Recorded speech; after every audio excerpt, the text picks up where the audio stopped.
Good evening, everyone. Welcome to Tuesday's tutorial.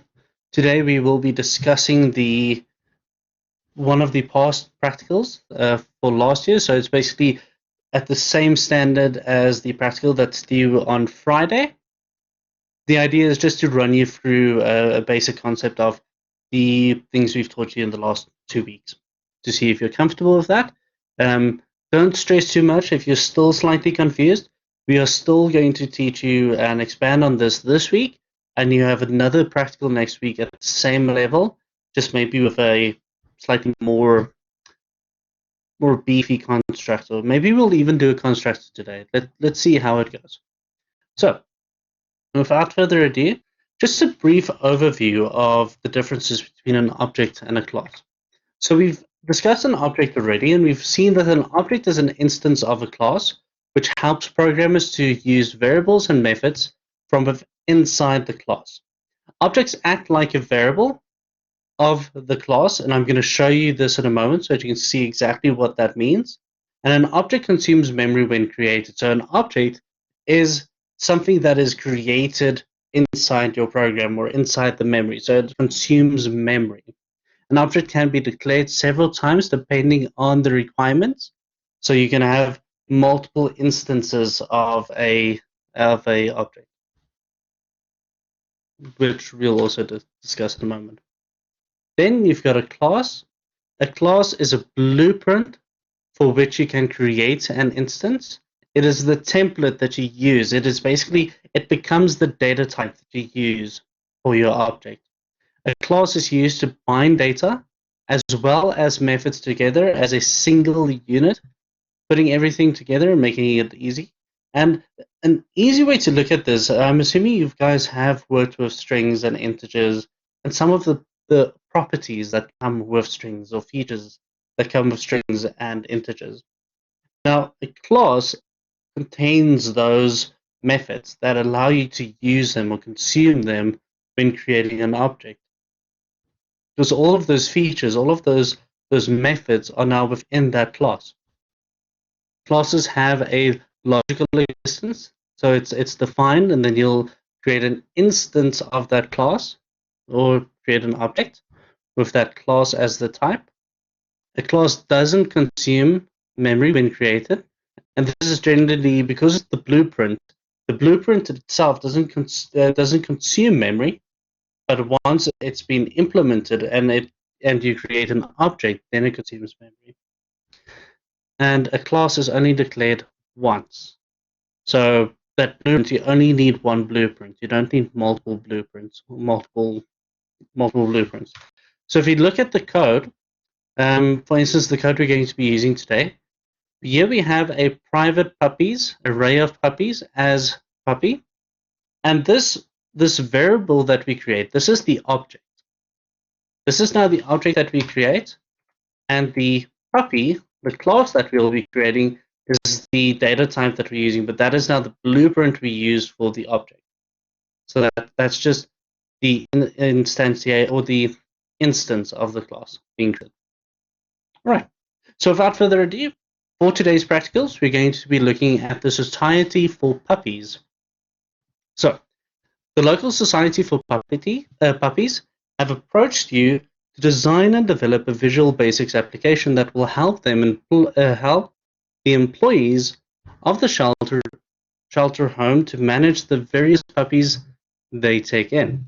Your program will need to work out how much it costs to keep their various puppies sheltered during a certain period. Just a little background given to you before they tell you what the actual requirements are. So your program must be able to handle any number of puppies as well as any number of days. You may assume that each puppy is kept at the shelter for the same number of days. So we already know that we're going to have an array of puppies because we have a indication there that we need to handle any number of puppies, and also have an array of days somewhere, which is expanded a little bit down here. So when a puppy is processed, the following information about them is captured. So for each puppy, you'll have the name of the puppy, the breed of the puppy, the gender of the puppy, and keep note that a sample of the data type is given to you here. This is very important, and I saw a question on data types earlier today in the Discord server. If a sample has been given to you, you must make sure that the data type can handle, or the data type that you use in the application or in the program can use that sample or conforms to that sample. So if I only had a single character there, a char would have been fine. But seeing as I have male as a example string being to you, we know that the data type will have to be string. Age in months, which is crucial. And for each puppy, the puppy is weighed to determine how much food must be fed to the puppy. So every day the puppy is weighed. So those are the number of days that we'll be tracking, and we'll be keeping an eye on the weight of the puppy each day. So to work out how much food must be fed to a puppy on the day, the formula is as follows. So for every 500 gram or part thereof, so if, for example, here I have a puppy that weighs 750, that will count as to 500 grams because it's part of the next 500. The puppy weighs, so the puppy, for every 500 grams the puppy weighs, or every part thereof, they must be fed 10 grams of special puppy food. So for every 500 grams calculated, we need to give the puppy 10 grams of food. The special puppy food is sold to the Society for Puppies per whole kilogram. So you already have an indication of that's also going to be an integer because it's only sold in kilograms to you. And the user will need to inform the program of this price per kilogram. So you'll also have an input telling you what the price is of this kilogram of this food, special food. Then display information that we need to display. So we need to display the puppy's name, the weight for each day, the total food fed to the puppy over the entire period. You must also display the total food that was fed to all the puppies. The total amount of money spent to feed all the puppies must also be displayed. So, where do we begin? Obviously, we begin with a design. And I think a few of you are struggling to see where the values are coming from. So maybe it's good that we just spend a little bit of time on the design, but hopefully not too much. So let's break this down into the 8 steps. And we're not going to discuss step 8 right now.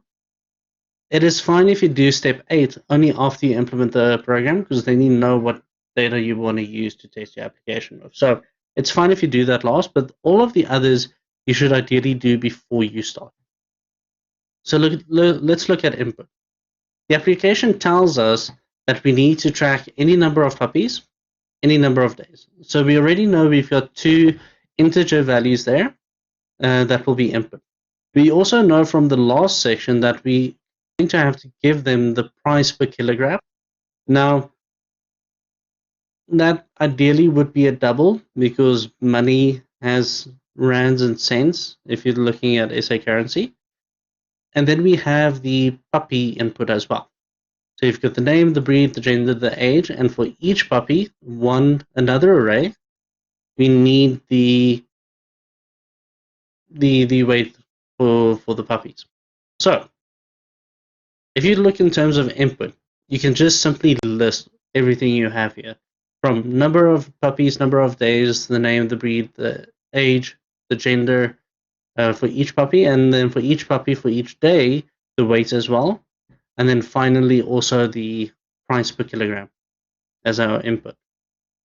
Then we look at our output, and ideally we'll always tell you what is expected of you to display.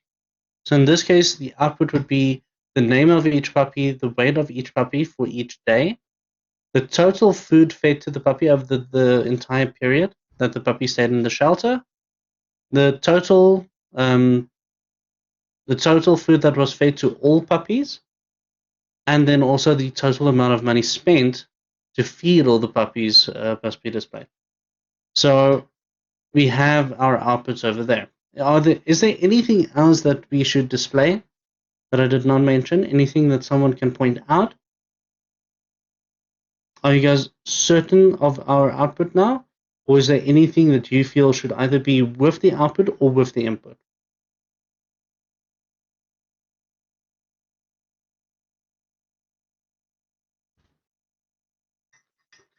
Anyone?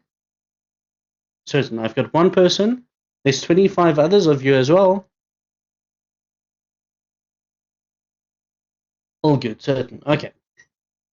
Then, events and actions. Now, events and actions are a bit weird. What I normally do is I start with the actions. And it might be, I'm not sure how you were taught in the first semester, if you should consider how many buttons you'll need before the actions. I like looking at the actions first. Because sometimes you're not sure of how many buttons you want until you know of how many actions there are that need to take place. So, the first thing we need to do, what is the very first thing we need to do if you look at this application?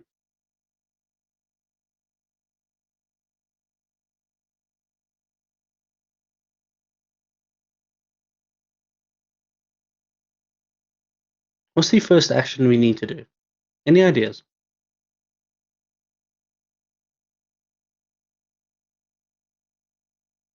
Initialize. But before we initialize, what do we need? We need to know the number of puppies and the number of days. So we need to capture that information first. Then, once we've captured that information, we can initialize our arrays. Now, if we look at our arrays, we've got our array of puppies that we know we're going to initialize, but we also have the array of days inside the puppy. Now, do we initialize that at the start when we initialize our initial array, or do we initialize that when we start feeding in information into the program?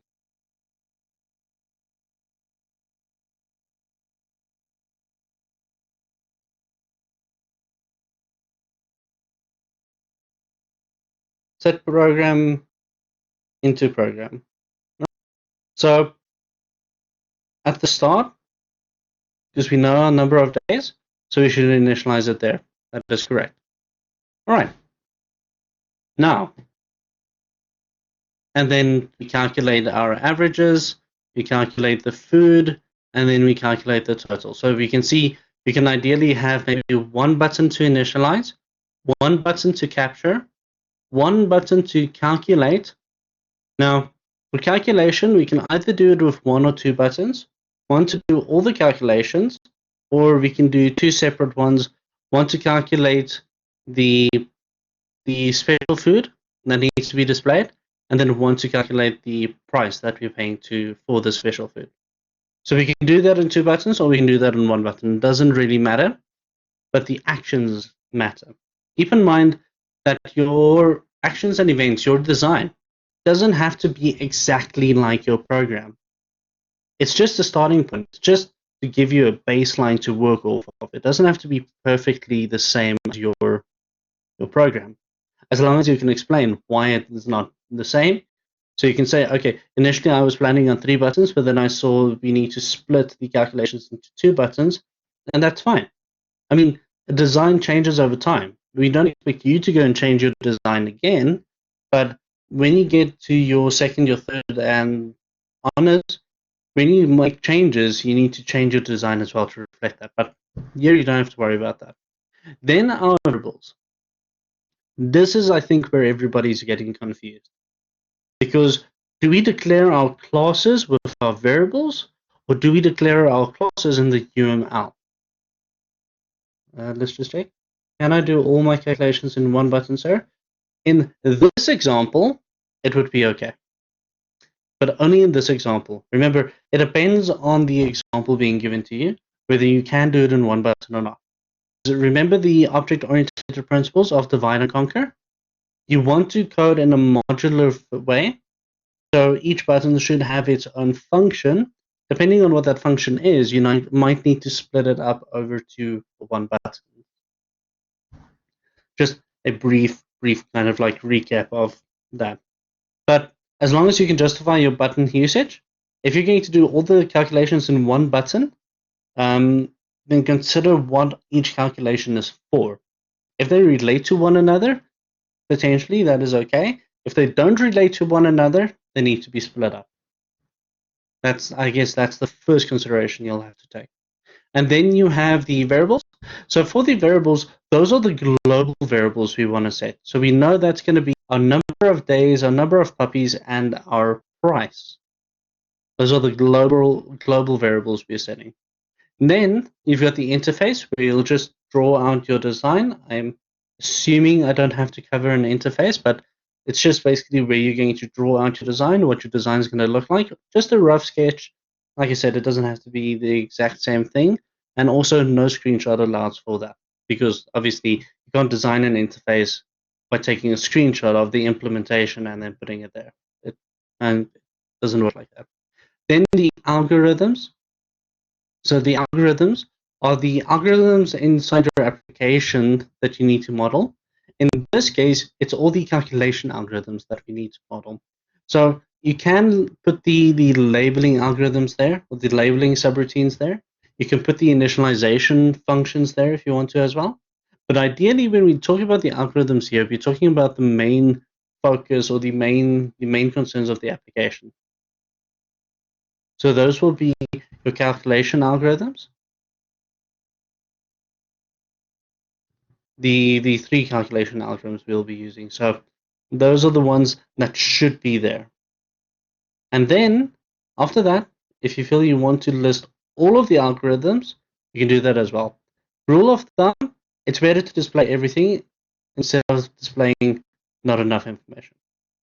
So always keep that in mind as well. And then the UML, I think this is where most people want to know what's going on. So the UML is only the diagram for the class. This is essentially where you're going to show us what your class is going to look like. That is the instance variables in the class, that is the properties in the class, and that's also the methods in the class. When writing our algorithms, do we write our code as it is? No. So when we do our design, we expect pseudocode. So pseudocode, there's a lot of various standards in the way you should write pseudocode.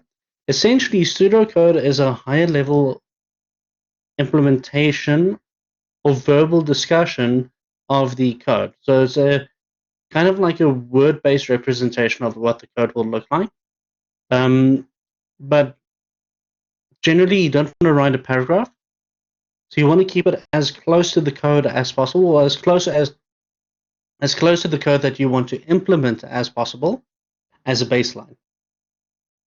But I mean, in the past, I've told students that if you are comfortable writing out a paragraph that will explain exactly what the function is going to do for you, you can do that. But for the standard that was taught to you in the first semester, ideally you should describe it as a line by line, code by code basis, if that makes sense. But pseudocode generally is just a explanation of what the algorithm will do, step by step. Step by step is the detail here. We were told to leave out VB-only words such as dim, ends, sub in our pseudocode. Should we do this as well in Infos 1B? Yes. Keep in mind, pseudocode is the algorithm implementation.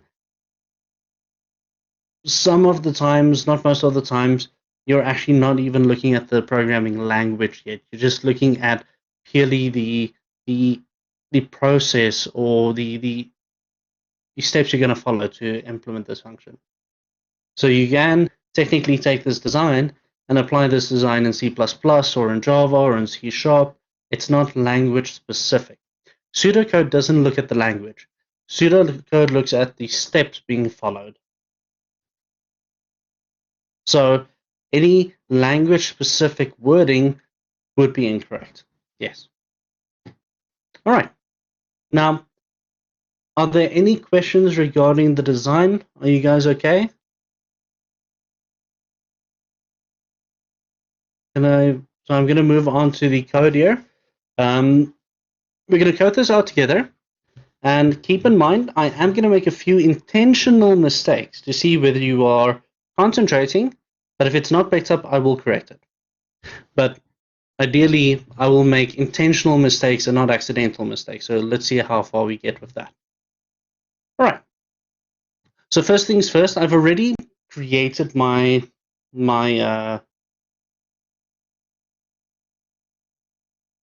contractors. I think you're referring to constructors. And for this week, no, constructors are not compulsory. But if you are going to use a constructor, it will need to be implemented. As we get to the UML, well, we actually did UML already, but I'll explain to you next week, Tuesday, when we do a full design implementation of a UML with a constructor. If you're going to be using the default constructor, then I would say it's fine. Because it's already hidden in code, you don't even see it in code, the default constructor, you don't need to show it in your design. But if you're going to code out a constructor, then it needs to be part of your UML. Guaranteed. All right. So the first thing I want to do is I want to start with my class. So we click on just below the solution, we click on the project, we go add, and we add a class. And this class's name is going to be puppy. Puppy. And the first thing we do is we add our options. Just need to move a few things here.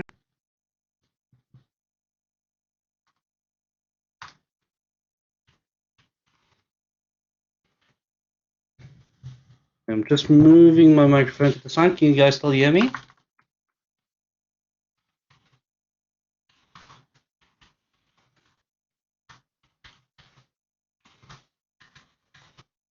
Okay.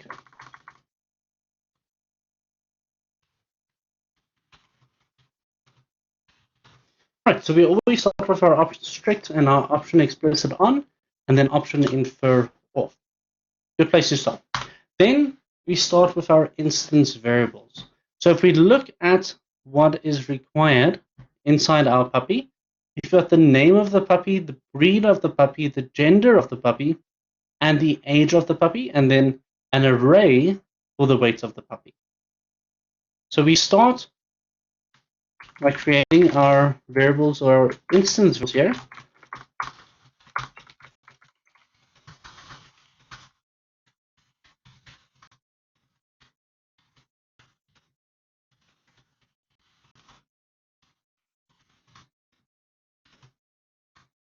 Was that age, gender.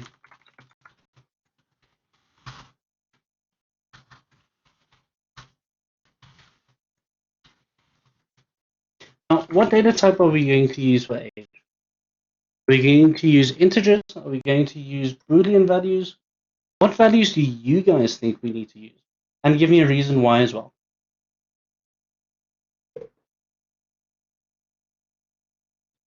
And the reason?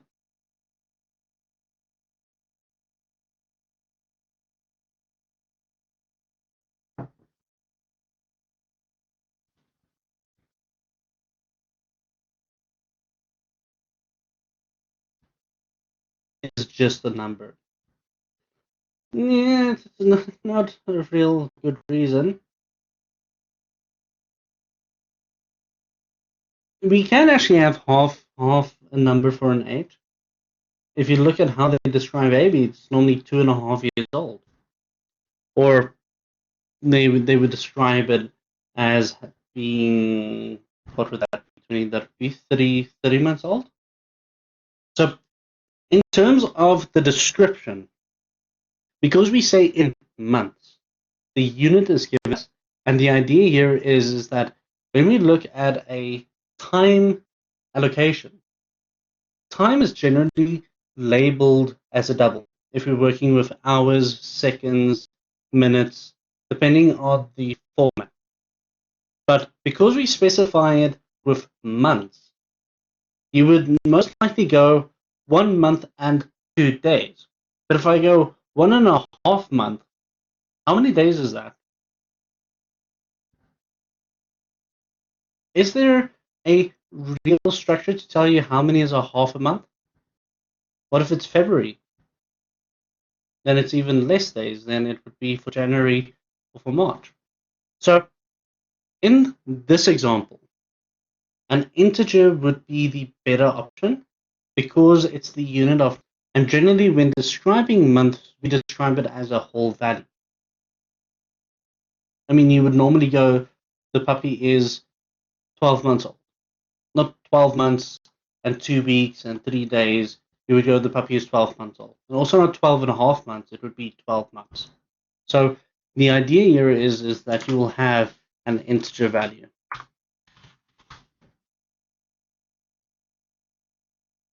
No, because weight is a double. When describing weight, you'll be 24.5 kilograms because that 0.5 makes it that you're not 26 kilograms. I mean 25 kilograms. Weight is different. Now, generally, weight is always a double, most of the times, unless it's told you to have it represented as a whole number. As with at the bottom, where you are told kilogram per whole kilogram. So you know that is only going to be an integer value because it's described in that fashion. But over here, weight being described as grams cannot be a double.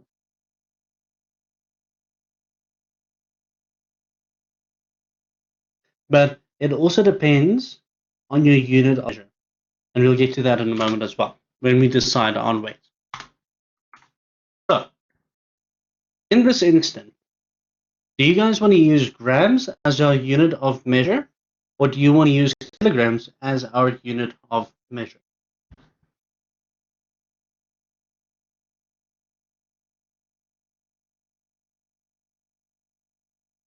I've got one for kilogram, grams.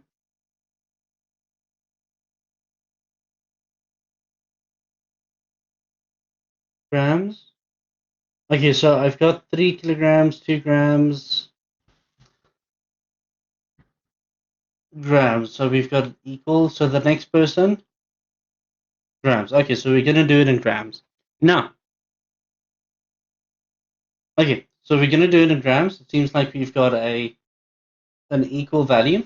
But because the example tells us we're using grams, it gives you an indication that they want to weigh it in grams. Now, this is where it gets a bit confusing in terms of what I just told you.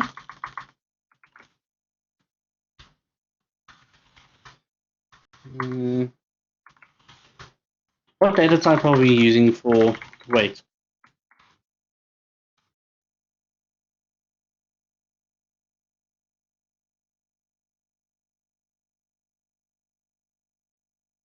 What data type are we going to use?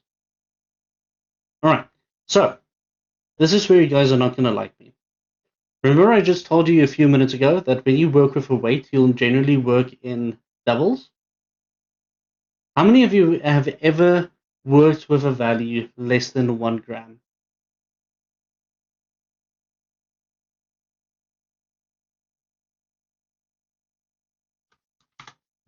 So looking at the weights given here, 500 grams, 750 grams, up to 10 grams. Do you think we're going to get less than a gram, like 500.5 grams? Will we ever weigh a puppy like that?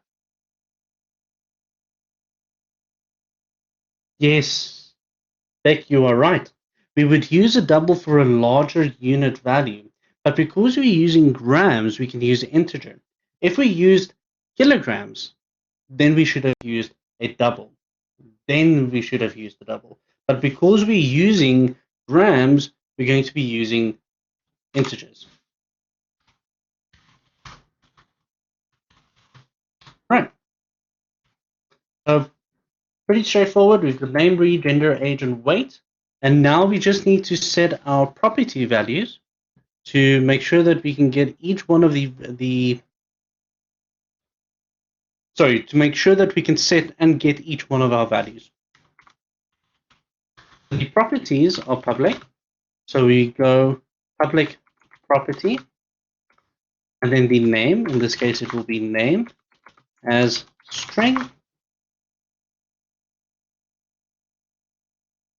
And then we just set our property values. I turned off all my auto stuff. So let's just go. All right.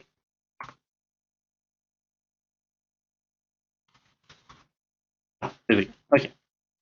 So, in this case, we return underscore name, and then when we set it, we just set our name to our value. All right, and I'm just going to quickly populate it for the rest.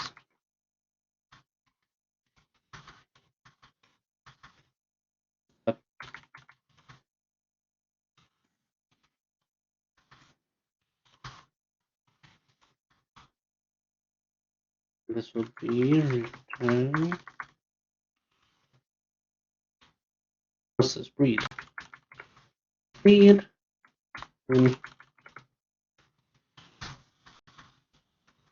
Come on.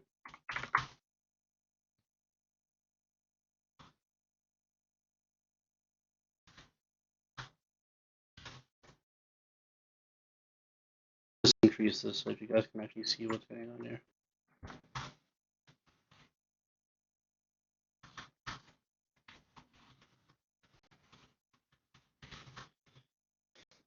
What's the next one? Gender and age. So we go gender.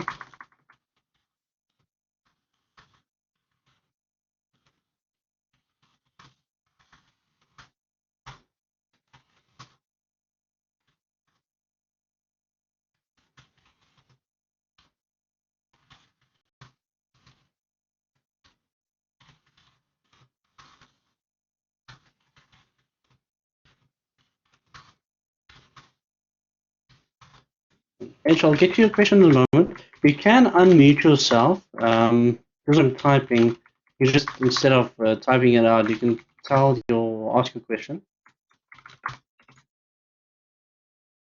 That is if you want, otherwise just wait a moment until I get all of these out.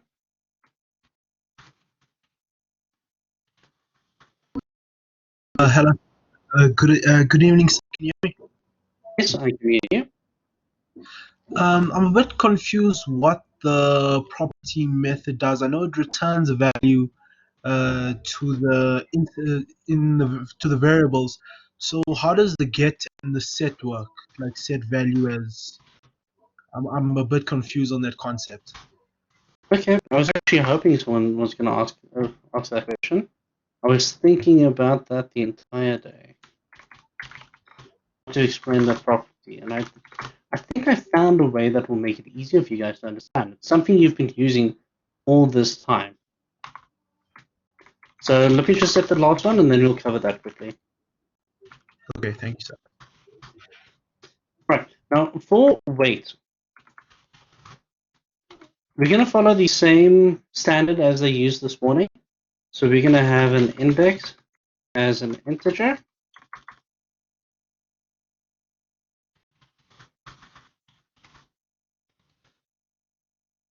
And then, okay, and that will return.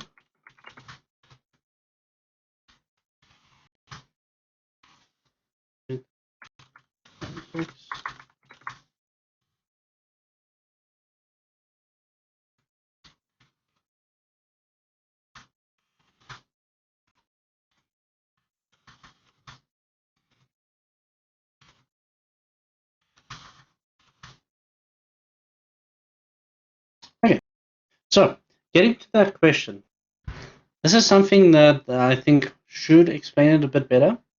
So when you look at the property values, a property is how you retrieve and set that information. So I just want a text box. Just give me a text. So if you think in terms of a text, this is now a class, ideally. And this class has a bunch of properties. It has a bunch of variables. Now, with our puppy, let's just move this. With our puppy, we've got all of these variables that can be used, but we have to use the properties to set and get them. So To retrieve that information, we would use name, and to set that information, we would use name as well.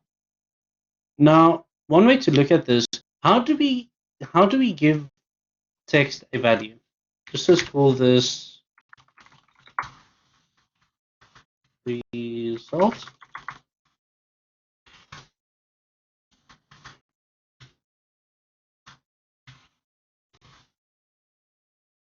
Let me go to our form. I probably need to add a button to this as well. When we work with a text box, what property do we use in order to display results?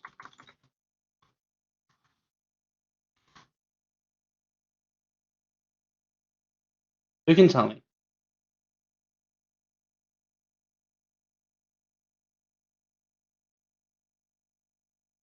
Text, right. Now, this text will now be given a value. Just say a value. What do we do if we want to retrieve information?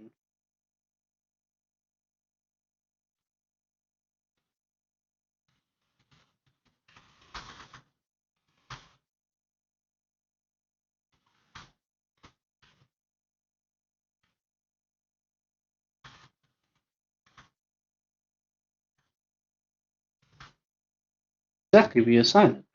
But we assign it the same way. So in this case, because we're assigning a value, we're using a set function. So this property is a set value because we're giving it a value. But if we're putting it on the right side of our assignment, it becomes a get value. And with our puppy, it's the same way. Because we don't want people to directly interact with the instance variables, we set certain properties, getters and setters. Now, VB and I believe it's C# is one of the few that has, they call it property values, but essentially they're getters and setters. They're specific methods to be used to retrieve information from our class and to give information to our class, or to set information inside our class. The reason for that is so that when you have sensitive information or information that needs to be validated, a person can't just directly access that instance variable. They have to set a certain condition for that value here. So if you look at weight, here where we set the value of weight, we can essentially go and we can say that if this value is less than 0,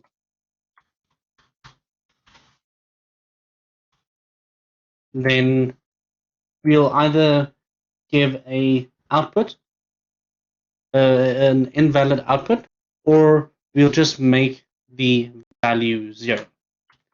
Now, in terms of error outputs, generally when a value is given and it's not the correct value, it's represented by a -1. You'll learn more about this in Java. But the idea here is that you have some form of an output or a validation to make sure that the value being given to you is the correct value.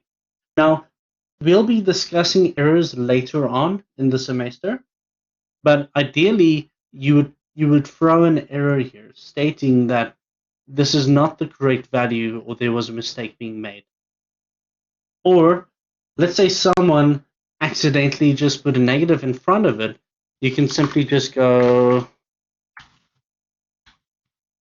believe that's the absolute value, and then you can just go absolute, take the negative away. So in case someone accidentally put the negative there. So there are a few things you can do, but the idea here is that you have like a two-step or a one-step safety net. So people can't just directly access that instance variable. There's some form of checking, or there is some form of security for the class itself.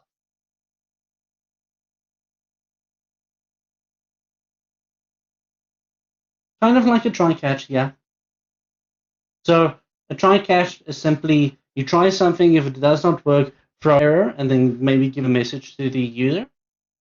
But in this case, we would intentionally create an error and then we would handle the error later on. Or we can just handle it by giving it an absolute value. Does that make things clear to you in terms of properties?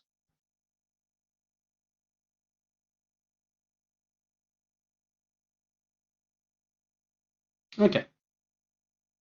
So the idea of the property is just so that there's an additional step so we don't directly interact with the instance variables, but there is a way to access them, some of them. Because keep in mind that we don't want to access all the instance variables at all times. Sometimes some of the information will stay inside the class and won't be accessible outside the class even with a getter and setter. Like if we have a read-only or a write-only restriction on them.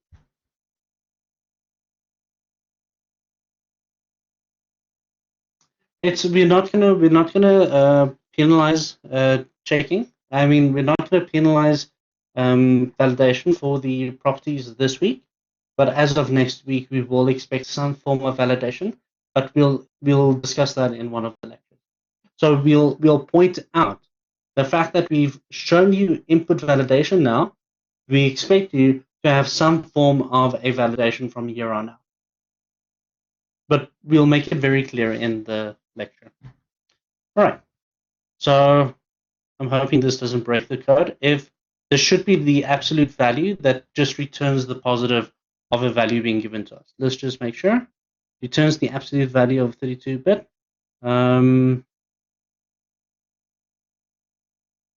Yeah, so it just gives us a positive value. All right. Now, we've created our instance variables. So what is the next thing we want to do? So let's just go and look. So we're handling the input here. We've got the names, the breeds, we've got the getters and the setters. The next thing we want to do is we want to handle the weight. So let's go and handle this. Here's my cursor. Let's go and handle this. So to work out how much food must be fed to the puppy on the day, the formula is as follows, and we're going to work with this formula. What would be the data type of index? Be if weight was double. So the index would still be an integer. So in this case, remember, what is weight? What is our instance variable weight over here? It's an array, right? So when we work with weight, do we want to work with a specific weight? Or do we want to work with the entire array? Now, you can do it either way. It doesn't really matter which way you decide to do it, as long as you just remember what way you can do it. Because what you can do is, let's say I can remove, I don't really want to take it out. Okay, let's just take that out. I can take that out and then just have them all as a array. Am I leaving my brackets? I think I'm supposed to be using square brackets there.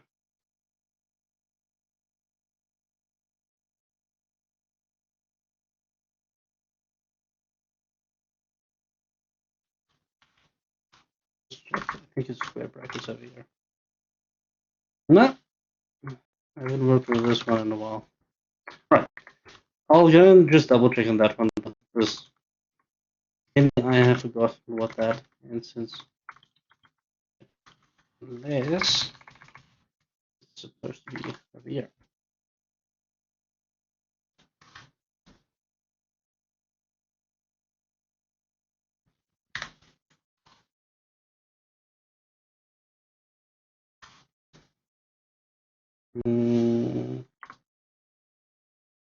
Making this so much more difficult for myself now.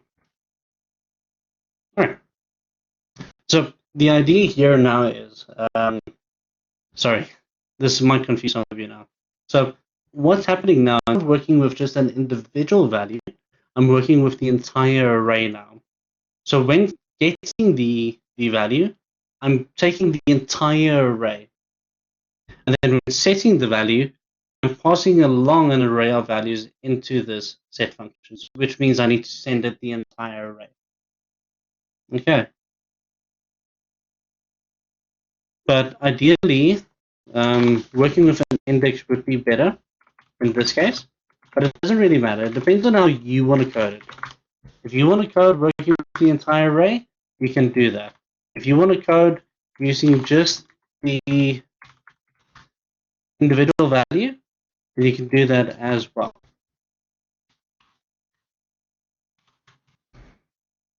Sorry, I might have confused one or two of you now.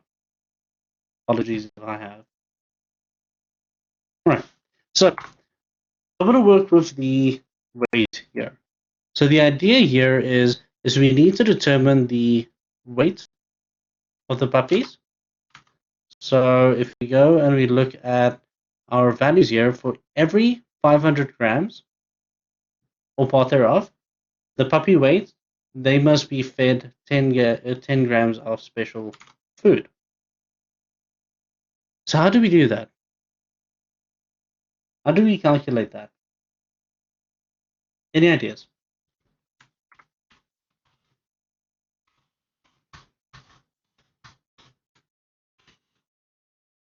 Use a function. Yes. See, what will we call our food? Will we call it food values? Food weight? Yeah. Let's just call it food weight. Yeah, I think that will be fine. Right.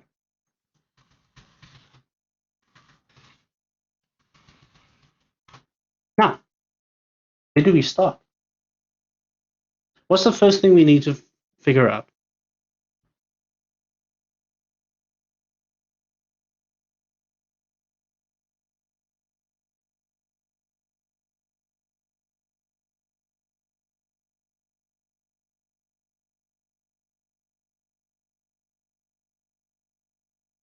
So guys, what's the first thing we need to figure out? Initialize to 0. So let's take, we're going to call it a total. Let's call it a total. We can call it a sum as well. Integer. And we set that to 0. Making sure that we always start off with a value that we know is correct. Now, we need to track how much food we are going to give this puppy over the duration of its stay. But we need to track this day by day. We can't track this week by week because it's on the day the puppy is being weighed that the food is being given to this puppy. So for each day, starting with day 1, 2, now how many days do we have? How will we determine how many days we have?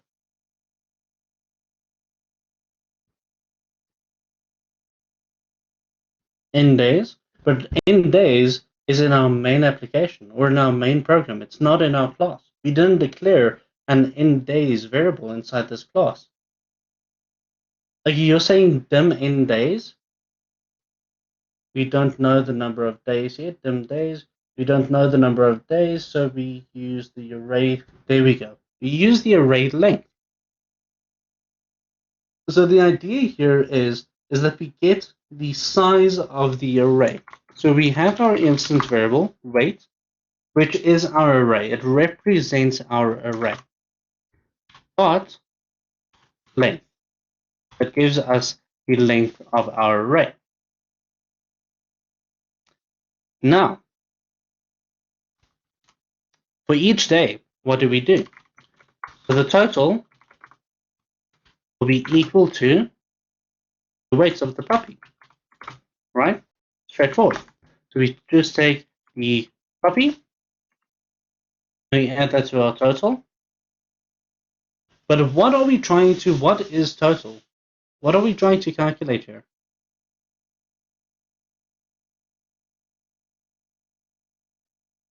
Yeah, we should -1, but I want to show you what's going to happen if you don't do it.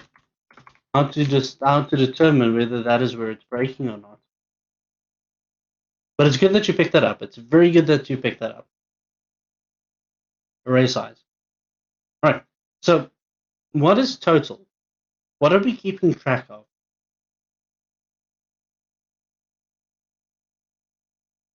Let's go back to the question. What are we trying to determine here? We're trying to determine how much special food is being given to the puppy. And in order to do that, it's for every 500 grams or part thereof, the puppy gets 10 grams. So total is an integer representation of how much food we're giving to the puppy.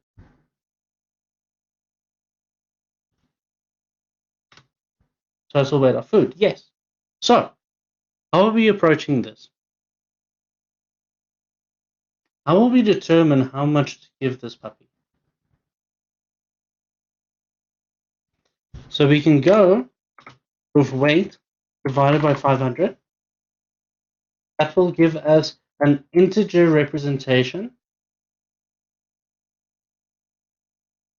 Yes, the session is being recorded. I actually think we're going to go slightly over time, but the session is being recorded, so you don't have to worry about that.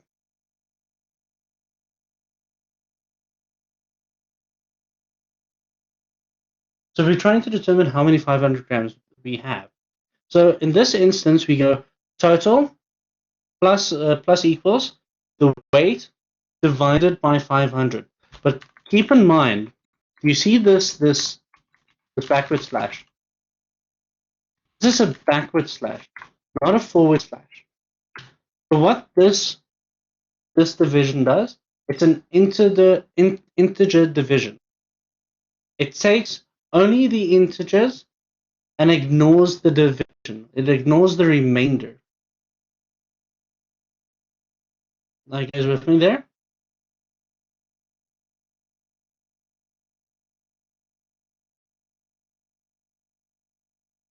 Do I need to show you a representation of this so that you can understand what it does? Okay, let's do that first then. So let's just save everything.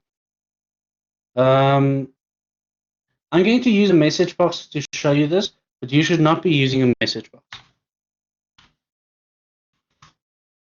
Okay, so we go message box. Let's go. Okay, in this case, we're going to go. Let's use an example that we'll use. We'll take 500 with the forward slash divided by 500. That will give us the string. Let's choose to our 500 divided by 500.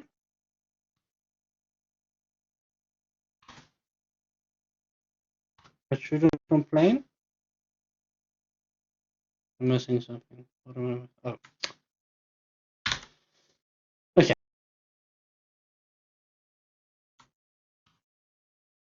Then I'm doing another string, which is going to look at the other side, the integer division.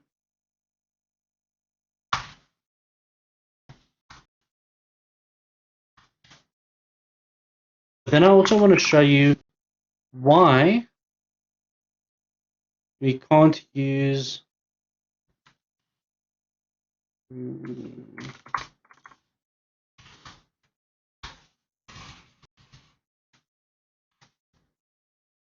right. I'm doing this for 500. Now I'm doing this for something that will be, let's go 750. 750, 750. So let's look at this.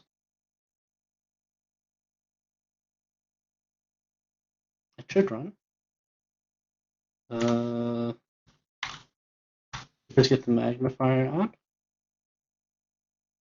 All right. Can you guys see my screen? No, I can't see the messages. Yes, okay. Because it's unfortunately because of my screen size, I can't see the comments while I'm in this magnification mode. So we click on the button and let's see what we get. So the first thing we get is we get this 500 divided by 500 equals 1. So that's the regular division. That gives us 1. So we're happy with that. It's the correct value. Then we have 500 with the integer division by 500 equals 1, which is still correct. And then we've got the one that we converted. We went cint and converted the division into an integer. Because remember, the result of a division value, of the regular division value, the /1, will be a double. So 500 divided by 500, regardless of which one we use, will give us 1. But 750 divided by 500 gives us 1. That is new. Hold on. That's wrong.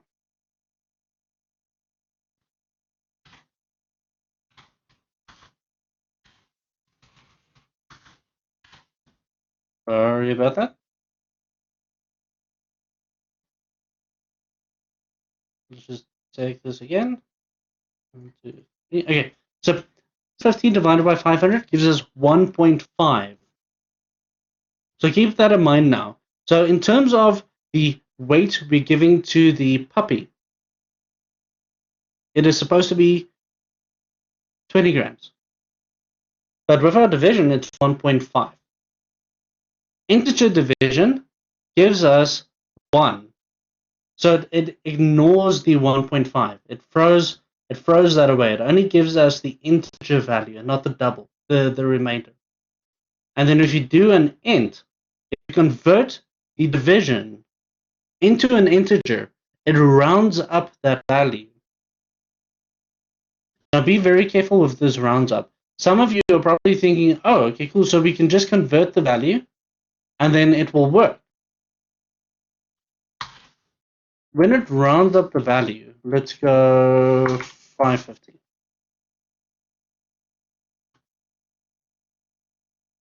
It doesn't round up, I might be wrong, it doesn't round up to the next integer. It rounds up to the closest integer. So if it's anything less than 750, your result will be 1. If it's anything more than 750, your result will be 2. So converting into an integer is going to round up your value. Keep that in mind, because it will give you the incorrect results if you try and convert it. Right. Now, as you can see with the integer division, it gives us a whole number, which means for every 500, we'll get an integer result, which means we know that is a representation of 1 10-gram food bowl. Let's call it a food bowl. But now we still have to handle the remainder, because there might be a remainder, and the question is, for every 500 grams or part thereof, which means anything above 500 will be the next 500. So 750 will be basically 2 500s. And even if you make it 501, that's still part of the next 500, which means it's another bowl of food for this puppy. So we need to go and determine whether we need to give another bowl of food for this puppy. So how do we do that? How do we use the remainder? How do we get the remainder? Any ideas? Yes, we use this mod. So we take our weight, mod 500. The result will be the remainder. Now, if it is a perfect weight, and if I say perfect in this terms, I'm referring to 500 grams on the dot. So if it's 500 grams, 1,000 grams, 1,500 grams, the remainder will be 0. So in this case, we want to check for anything that has a remainder more than 0. And if there is a remainder more than 0, then we just simply add another bowl of food, or another bowl for the puppy. Sorry, never forget the index. All right. So you guys with me there?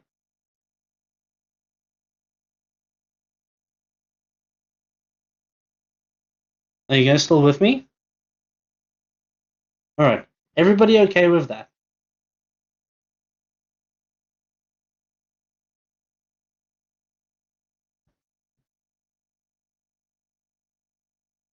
All right. So the next thing we need to address is the return. So once all of this is done, we need to return a value. And the return would be total. But now, keep in mind, total represents how many bowls of 10 grams of food we're giving to the puppy. So in this case, we return total times 10, because that returns the weight, the total weight of the special food we're giving to the puppy. All right. Now, you guys can keep it as an integer, as long as you remember that when you work with this, you need to multiply it by 10 to get the actual weight.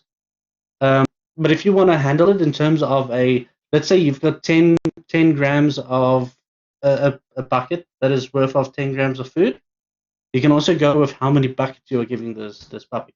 So regardless of how you calculate it, make sure that the final result that you display is the correct value. Otherwise, in terms of how you create your function, that is up to you.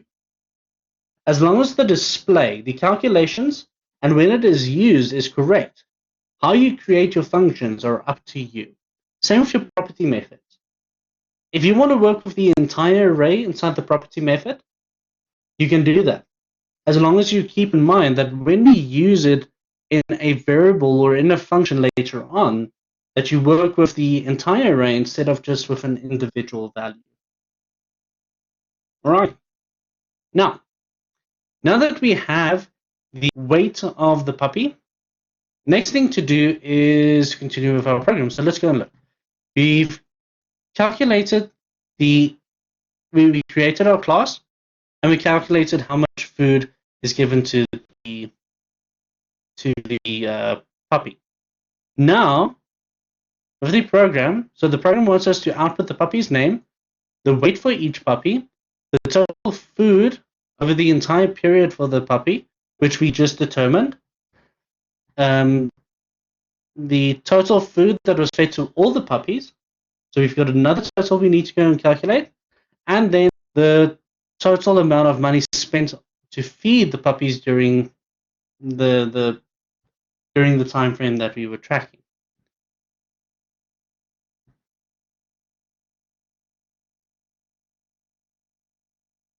So let's go and do that first.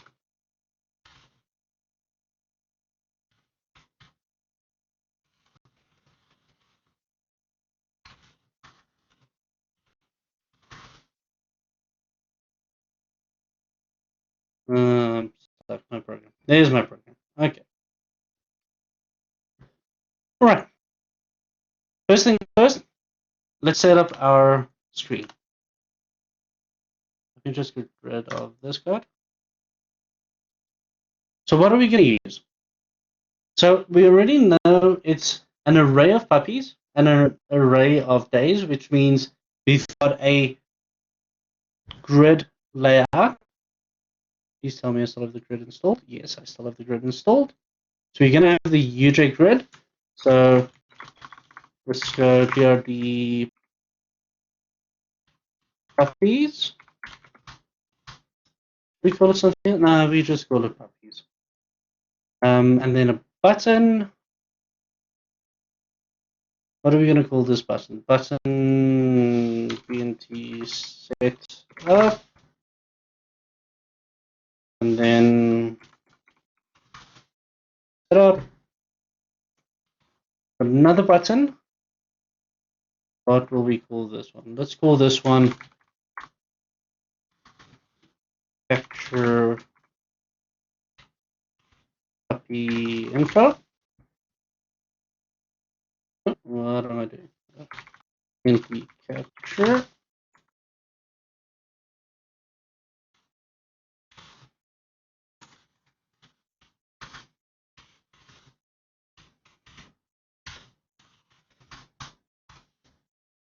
Capture puppy info. Let's just resize that. Where's my info? And then one last button, which will be calculate. We should say do calculations. I'm lacking creativity right here, so I'm just going to go do calculations. All right. Then give ourselves some reasonable spacing. Let's go maybe that much. I think that would be fine. And then, do we need any text boxes? And how many do we need, if we do need?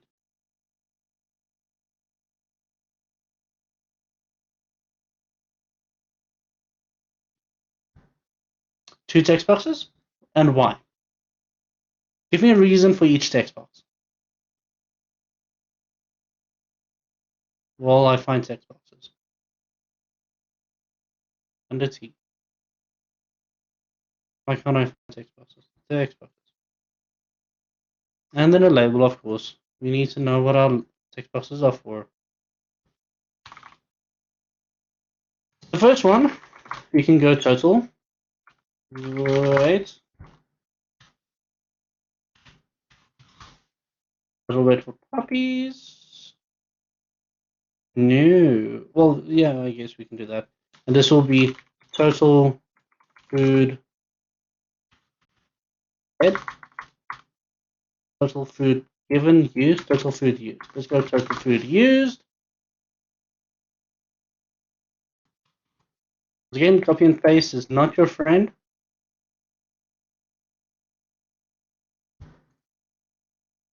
And this would be price for food.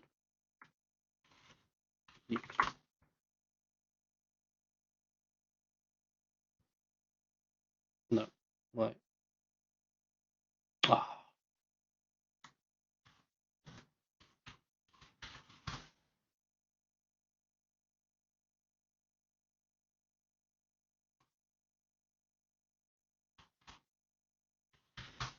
I'm going to say cross there. From our text box, txt total food. And then our last text box we'll call txt cost. Cost. We'll know what that is. All right. Anything else that I need? We've got our grid, so we can display our puppy names.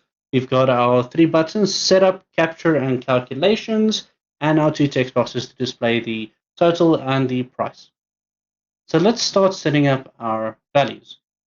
Keeping in mind, first thing will always be option strict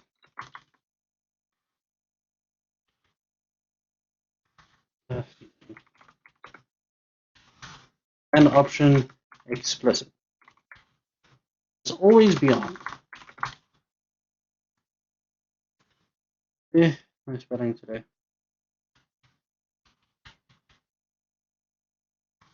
That's not helping at all. There we go. And then option infer. Then we set our variables as we discussed earlier. We've got our private in days. Well, let's start with puppies first. So in puppies, in days is an integer. What else do we have? Come on, come on, come on.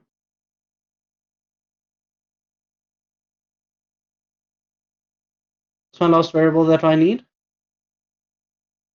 Well, there's actually 2 more that we need, but let's first deal with the requirements. You can remember. Yes, that is one that we need, but that's not the one I'm referring to. It's the price for food per kilogram. Price per kilo. And I guess we can make this one a double. That's fine. And then, yes, you are right. We still need our puppies array as the puppy we just created. Anything else that we might need?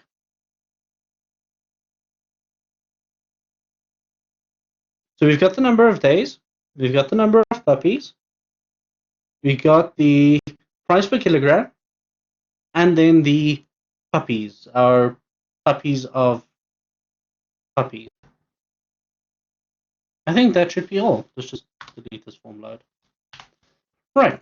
So during setup, what do we need? We need to know what is the number of puppies. Not as the input box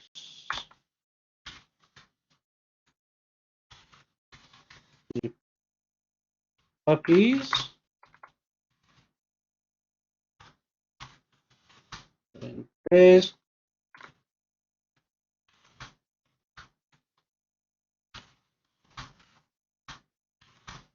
Input props once again. How many days? And then we have I'll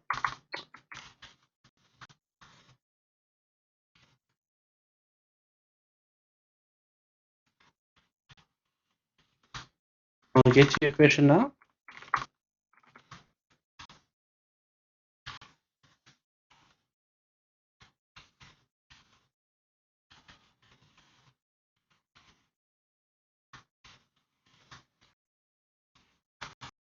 Right, question. Shouldn't a subroutine for grid display be before your first button click? No,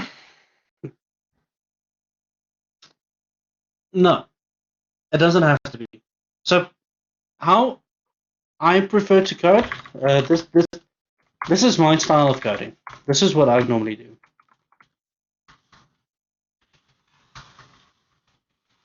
I do my variables, I'll do my buttons, I'll do my functions, and I'll do my subroutines. I like everything collected in the same spaces.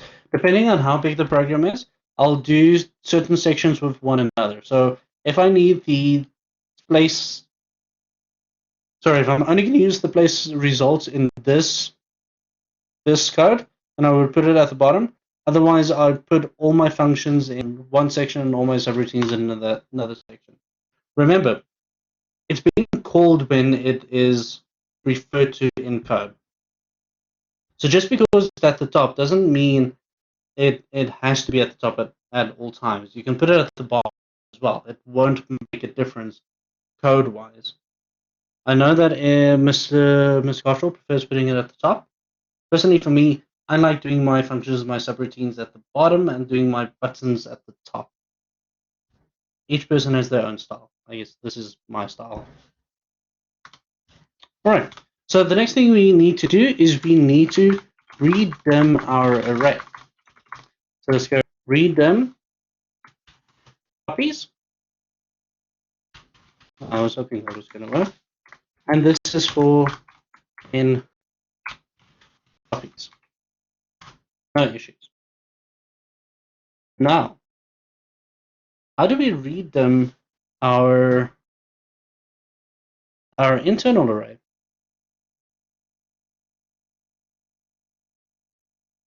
What are we going to do to redim that? Who can tell me?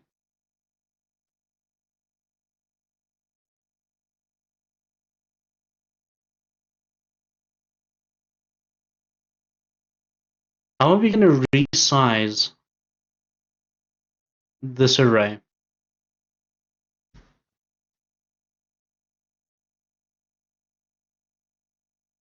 You have to create an object first. True. Let's create an object first. Let's go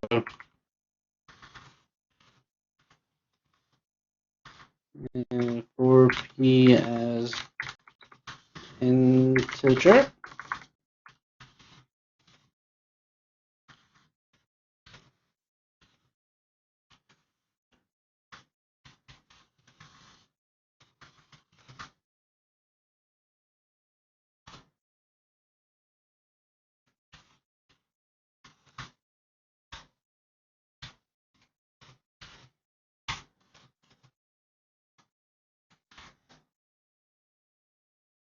So now we've got an instance of the class.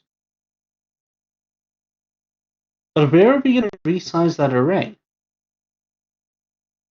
Can we go and say,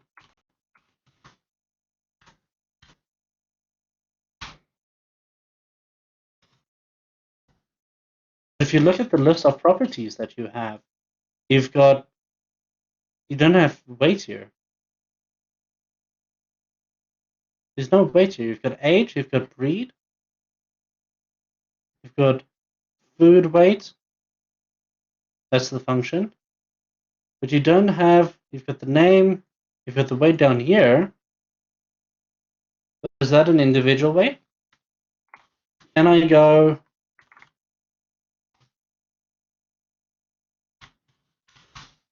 can I do that?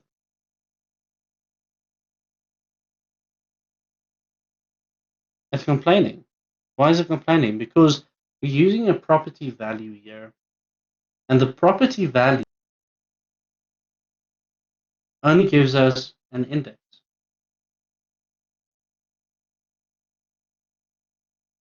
Property method used it to read them. Well, you can't use the property method to read them because remember, the property method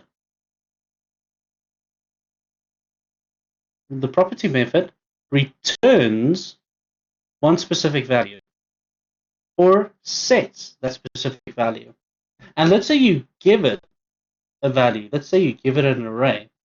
You need to give it the entire array and then read them using this of the original array. So it's you're wasting too much space to do that. How else can we do this? How else can we set this array, internal array? Who can remember the constructors that Mr. Cottrell spoke about? He spoke about them yesterday.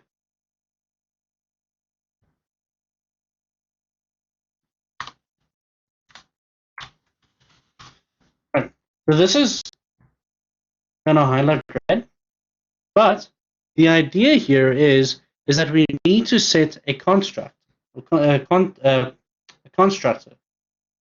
So I'm going to do this before the property method.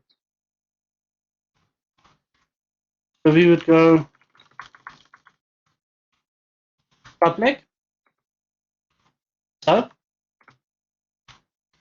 new, and then we've got a integer value. So value as, let's say size as integer. And what this is doing is this will read them a weight with the size given. So this constructor redems our array for the puppy. So if you go back to it, we've got for each puppy, we're now creating that instance of the class. So we're creating our object, and we're making sure to resize the array on the inside. Everybody with me there? Okay. And then after that, we can simply just go and we can resize our grid. So you can go resize our puppy. Do our rows first. Rows equals to puppies plus 1.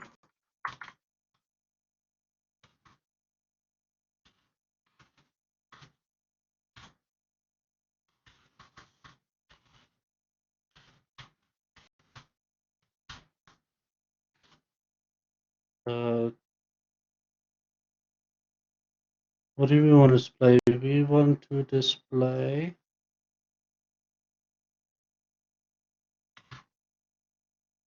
this is total weight.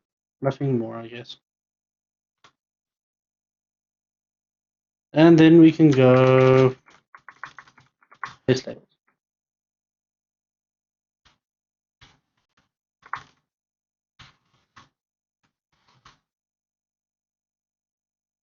So I still don't understand the previous part. Give me a line so I can discuss that.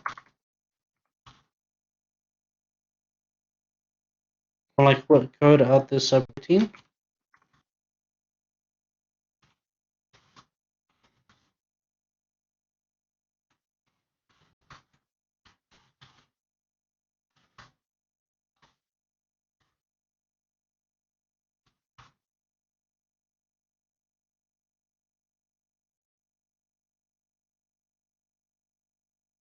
So Fly, you need to give me a line, and you need to tell me specifically what was the previous part.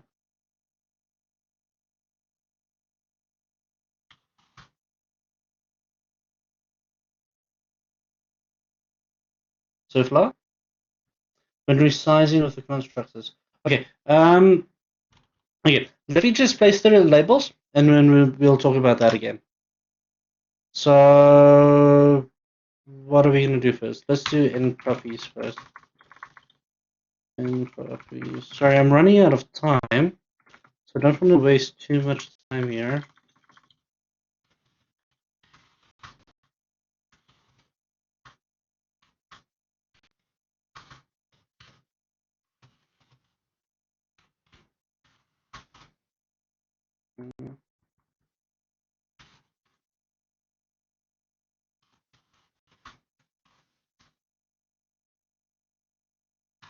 Row 0, row P, columns, 0, text will be row P.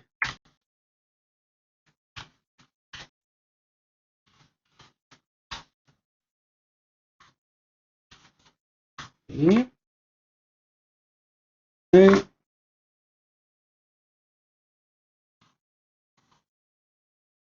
F. A. Phase. Left row 0. A. A. We'll have.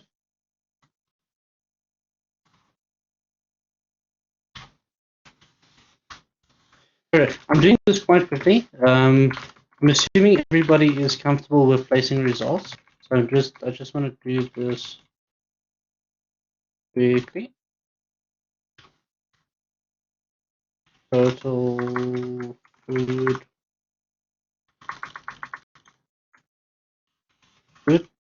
given.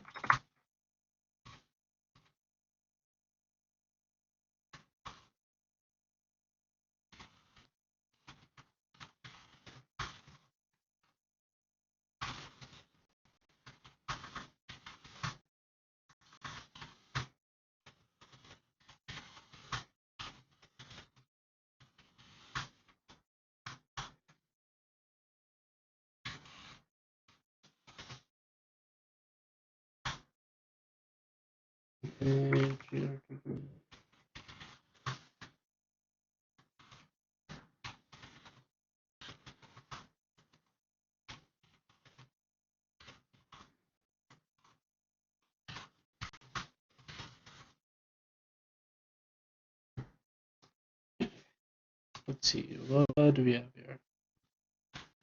That is D. That is D. So all I'm doing here, so let's see if this is working. What I did is we are capturing. So let's track 3 puppies for, let's say, 2 days. And the price doesn't really matter right now, we say 10. So I'm making sure that it's placing my labels correctly. So puppy 1, puppy 2, puppy 3, day 1, day 2, and then the food given to that specific puppy. So that is working perfectly. All right. Next thing we want to do, let's just move that out of the way. Next thing we want to do is we want to capture our puppy information. So in this case, what we want to do is we want to get the information for all the puppies. Now, there are a few ways you can do this. You can either get on the information first and then give it to the object, or you can do it as you go along. So let's maybe take. Would it be okay to make the name the user enters? Yes, I'm gonna actually do that now. That is how I like to do it. So that is what I'm going to do. So in this case, we've got the puppy name. Now you can either go sim name as string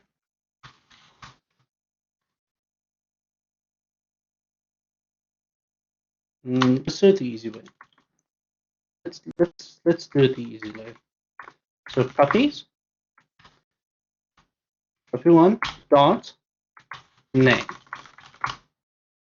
Remember, we are now assigning a name to this puppy. Input box.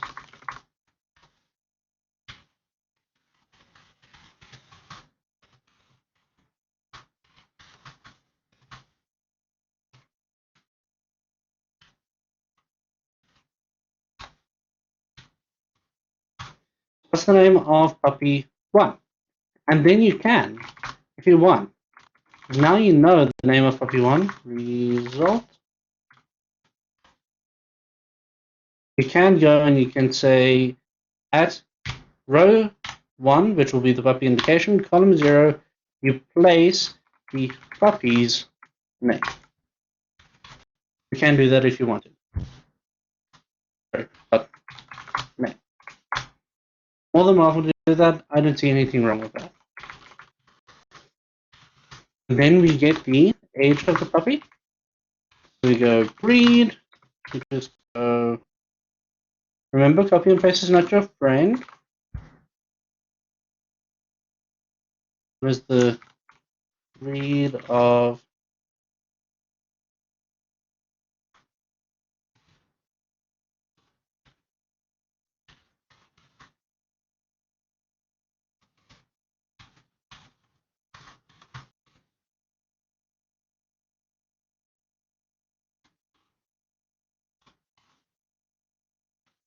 gender?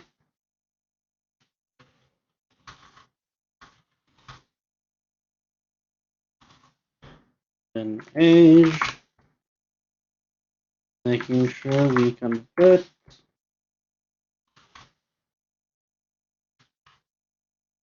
Right. And then once again for each day, remember we're keeping track of the weight of the puppy. So for each day, the puppy is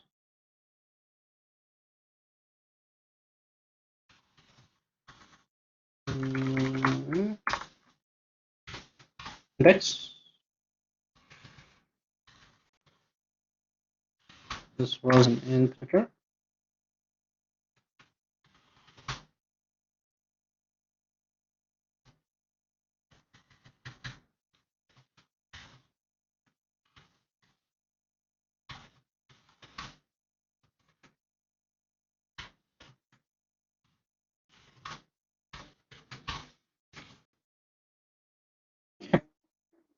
So what I'm doing here is I'm getting the name of the puppy and then changing the name of that puppy inside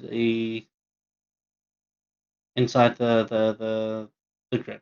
And I'm getting the name of the breed for that puppy, the gender for that puppy, the age for that puppy, and the weight for that puppy.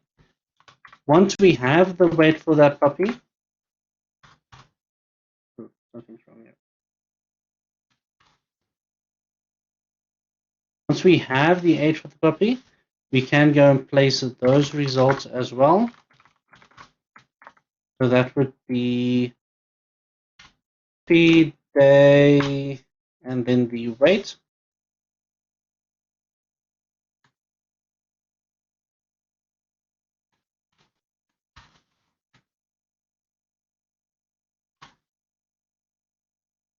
Okay. And then once we've captured all the information, we can go and do our calculations essentially. But for now, let's go and see if this is working and then take it from there. So once again, let's track 3 puppies for 2 days, 10 kilograms for each, capture the information. So we can call our first puppy Rex, we can call Rex a hunter, and gender, we just go male, age will be 12, weight of day 1, 12, weight of day 2, say 500, weight of day, only 2 days, okay. Then breed, gender will be male, age will be 12 again, weight on day 1, let's call it 550, weight on day 2, 750, and then puppy 3, the name we'll call it C. What is the breed of C? Let's just say C. Gender, we can go male. Age, we can go 12 again, and then weight, we can go, yeah. Right, so we can see that our input is there. We're changing the names for our puppy. If you want to call this puppy 1, puppy 2, puppy 3, and then have the names inside the grid, you're more than welcome to do that as well. It doesn't actually matter. Or you can just on the label itself. I prefer doing it on the label, but you might want to do it inside it, depending on how you represent the information. Then day 1, the weight, day 2, the weight, and then let's go and do our calculations. I'm running slightly over time again, but I think that will be fine.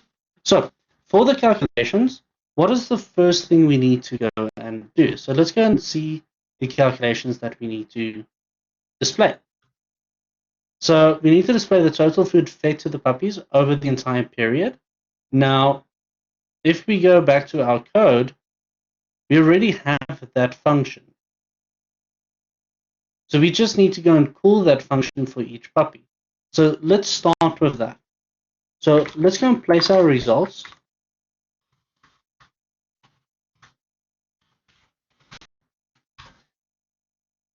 Sorry, this needs to be for each puppy.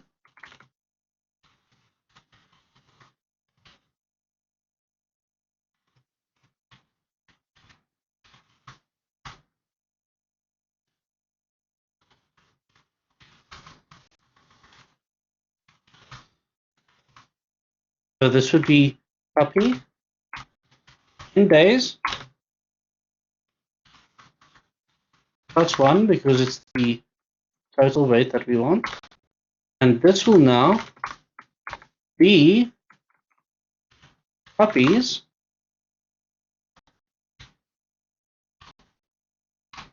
dot the function that we created. And that function was food weight. Let's just make sure. So the function we created was food weight. It returns an integer, which returns the that was the total weight of the special food we gave to the puppies. All right. And then it is a function being called. So let's just add the empty brackets. So that should display our weights for all 3 puppies now. Now let's look at the second calculation that we wanted. The total weight. You must also display the total weight that was fed to all the puppies. Now we're already here. We already have the value here. So what we can do is we need a variable for our total. So let's just go and do that first.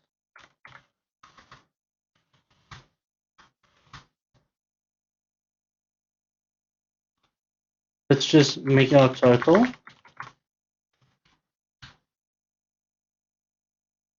We need to make sure we initialize that. And we just simply take the value that we just used to display and add that to our total. And then, once we've calculated the total, we can go and display that inside our text box, which was txt, what did we call it? Txt total food dot text equals the string total. So we are happy. Everybody's still okay with that? Are you guys still there? We're being very quiet right now. Right. So now we're displaying the total weight. And now the last thing we need to do is to calculate the total amount of money spent to feed all the puppies. Okay, so the total amount of money we spent to feed all the puppies. So this is now another calculation we need to do. So in this instance, we need to check to the closest kilogram how much food was given to the puppies.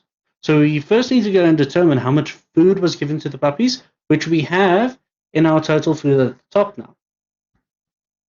So what we need to do here is we need to create a calculation that will give us that value. So let's go, let's call it,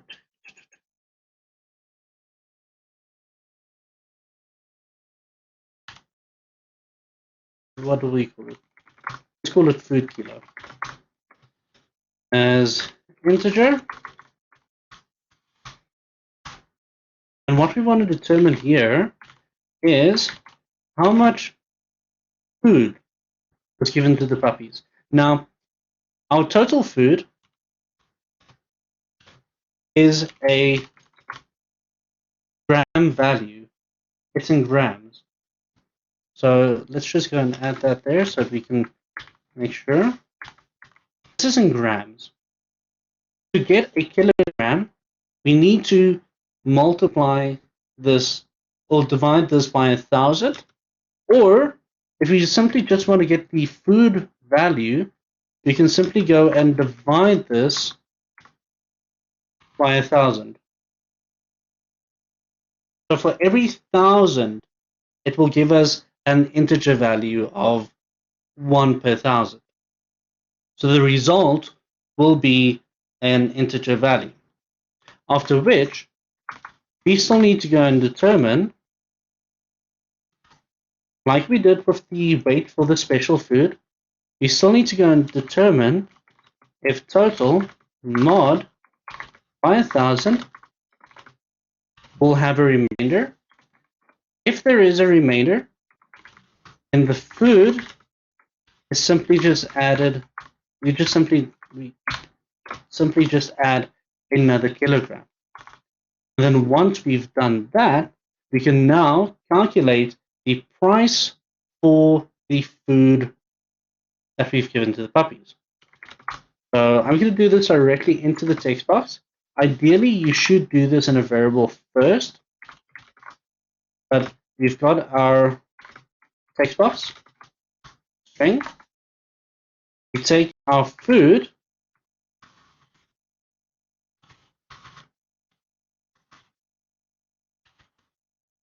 kilo, so that gives us how many kilograms of food we have, and we multiply that by the price. What would we call that variable? By the price per kilogram, and that will give us the amount we need to pay. So let's just simply give this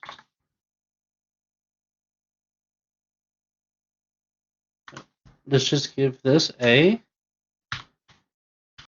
R value, and then that will output the total amount of weight. So let's go and test this quickly. Setup, let's go 2 puppies, 3 days, and then the weight will be, let's say, 20 rand per kilogram. So we capture the name of puppy 1, that will be puppy A, gender A, age 12. Weight on day 1, let's go 500. Weight on day 2, we've got 550. And weight on day 3, let's go 1,000. Right. Then puppy 2 will be B. We'll go 500, 750, and then 1050. I made a mistake somewhere. Day 1. 500, 750, 1050. Okay, it's fine. As long as we have those values, that will be correct. And now, let's see if our calculations were correct. Now, keep in mind, I'm doing this in one button. Ideally, in this situation, you can do this in 3 buttons. 1 to determine the food there, 1 to determine the total there, and 1 to determine the price. So let's see. That would be 1 per 500. That would be 2, so that's 3 per 500. And that would be 2 as well, so we've got 50. And then at the bottom, we've got 1 per 500. We've got 2 for 750. And this should be 3, so we've got 3 plus 3, we've got 60. So that's good. Our total there is 110 grams that were given to the puppies in total. And we said it's 20 Rand per kilogram. And so we're only going to buy 1 bag of, or 1 kilogram, and that is 20 Rand. And there we have it. Our solution for the practical. Sorry, at the end I went a bit quicker, but it's the class that was the important part here. The others I assume you are comfortable with, but that is how you would approach the puppy problem. So before we finish, are there any questions that you have for me? Anything you want to ask about maybe the calculations we did here at the end, or anything regarding the class or the constructor? Yes, this will be posted on Eve, but only next week. I'm not going to post this code on Eve, or we're not going to post this code on Eve this week. We'll only post it next week so that you don't blatantly just copy our code. All right? You have a question? You can unmute please yourself. go to the class. To the class, okay. Within the code. Question can you just declare the variables by using public to restrict us from having to use property methods? Sorry, can you just say that again? Can we just declare? Can we declare the variables in a manner of public name as string, so that we don't have to use property methods so that we could use them? You could do that, but that would be incorrect. So the idea behind a class is that you wanna obfuscate the complexity for the user, and you want to make it easier for them. So when you work with a class, because you have the constructor and because you've got getters and setters, you want to use these getters and setters and these the constructors to set the values inside the class. Otherwise, there can be issues. Like I said, if you have direct access to some of these things, it can cause issues. Specifically, if you have validation inside your setting of values. Okay, thank you. Can I see the variables within the form load?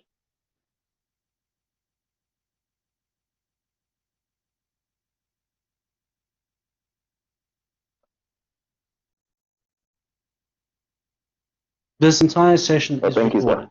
If you came in late, just want to see the things. All right. I'm going to stop the recording here because we are about 9 minutes over time. But if you have any more questions, please, you can post it in Discord. You can post it in the session. But if you have any more questions, you can post them in Discord. I'll be around for another 5 or 10 minutes or so. Otherwise, I'll see your questions in Discord. Again, I hope you guys have a lovely evening, and we will see you tomorrow. We will be discussing the design again. So after the tutorial on Thursday, we will be discussing UML design again. And we will be covering a detailed design next week, Tuesday, in our task when we cover these sessions again. All right. Hope you guys enjoy the evening.